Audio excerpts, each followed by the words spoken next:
जरा सोचिए, 1850 का दशक। कराची से लाहौर के बीच एक रेलवे लाइन बिछाई जा रही थी।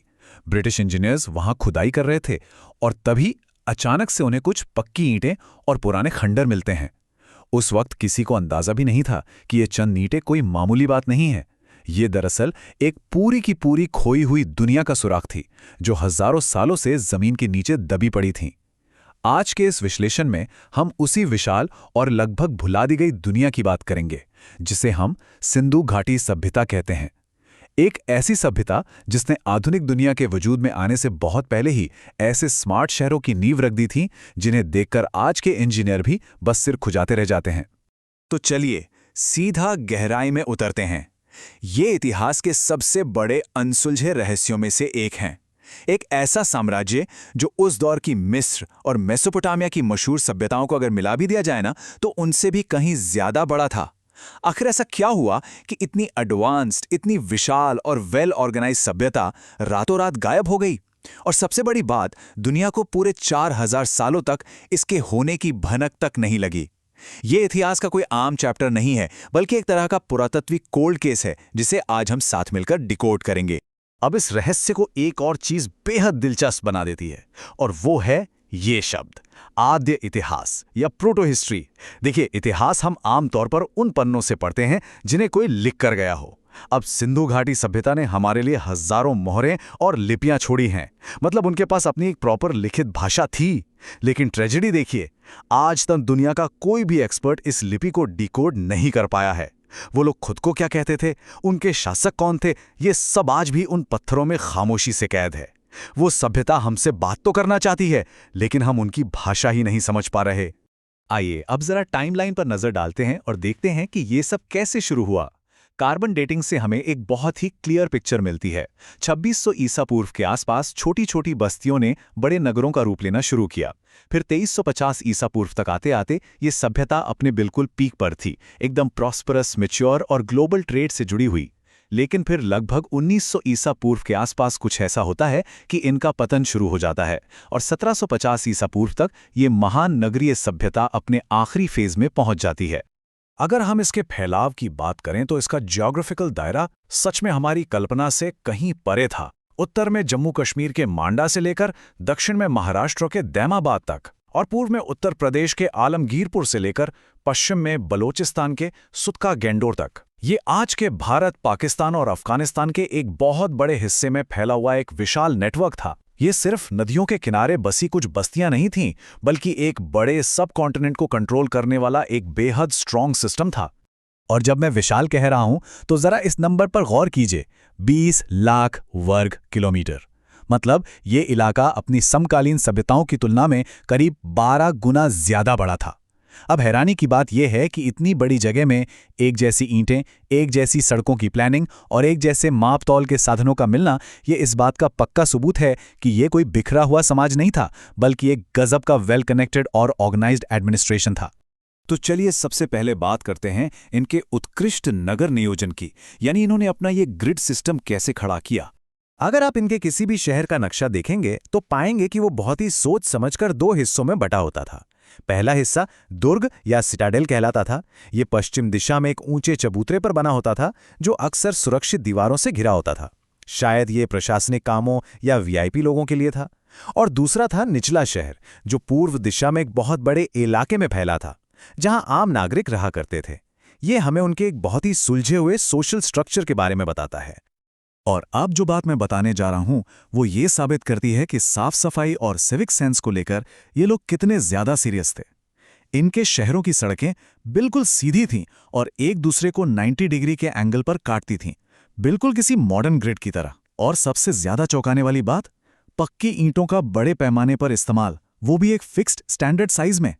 इनके पास ढकी हुई नालियां थीं, जिनमें साफ सफाई के लिए प्रॉपर मैनहोल बने थे। हर घर में प्राइवेट कुएं और बाथरूम थे। मोहनजोदड़ो का ग्रेट बाथ देखिए, जिसे डामर लगाकर बकायदा वाटरप्रूफ बनाया गया था। और धोलावीला के विशाल रिजर्वॉयर, जो मल्टीपल लेवल की वाटर हार्वेस्टिंग का गजब का नमूना है। सोचिए, आज भी हमारे कई बड़े शहर जरा सी बारिश में डूब जाते हैं, लेकिन इन्होंने जल निकासी का यह सिस्टम 4000 साल पहले ही परफेक्ट कर लिया था। चलिए अब बढ़ते हैं हमारी अगली थीम की तरफ, अर्थव्यवस्था और दैनिक जीवन। आखिर ये कृषि के नवप्रवर्तक अपना गुजारा कैसे करते थे? यहाँ एक बहुत ही मजेदार ऐतिहासिक फैक्ट है।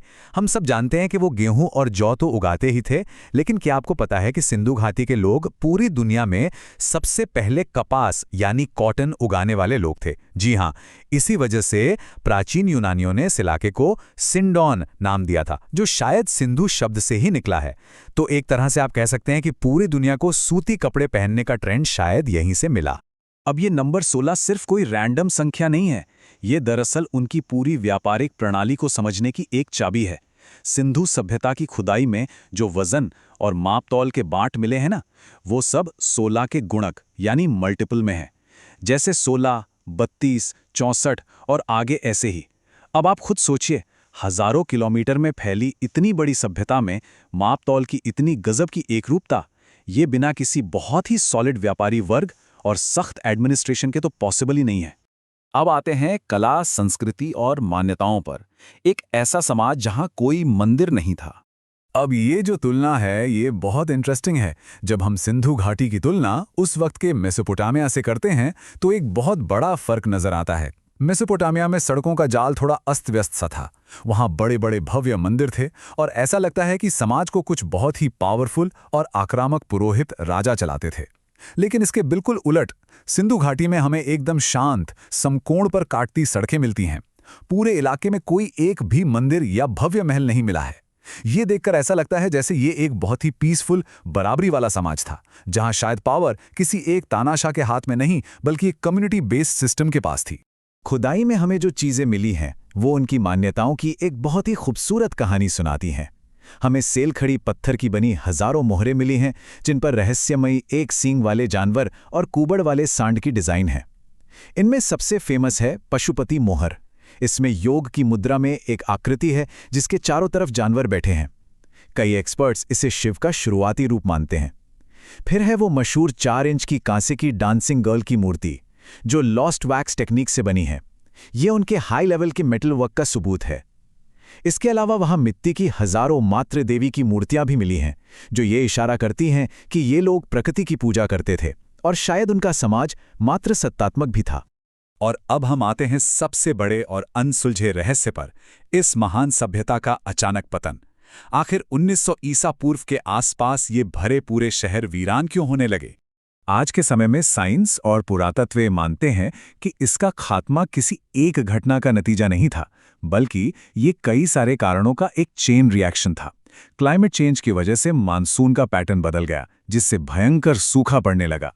फिर घग्घर हाकरा, जिसे कई लोग प्राचीन सरस्वती नदी भी मानते हैं, उसका सूख जाना एक बहुत बड़ा झटका था।